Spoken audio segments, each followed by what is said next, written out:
Hello guys, welcome to our channel How to Do It tutorial videos.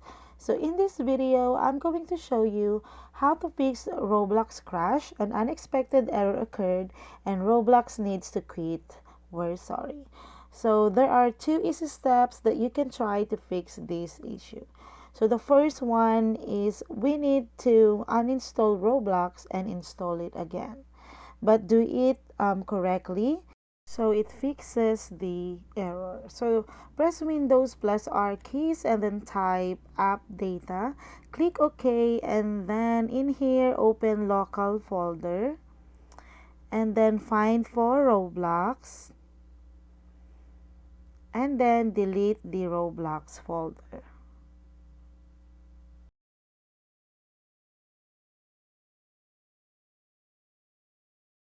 Okay, so the second method is to set Roblox to run as an administrator.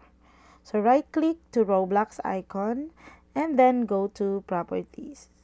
And then in your properties, go to compatibility and then check the box run this program as an administration. Click apply, then okay.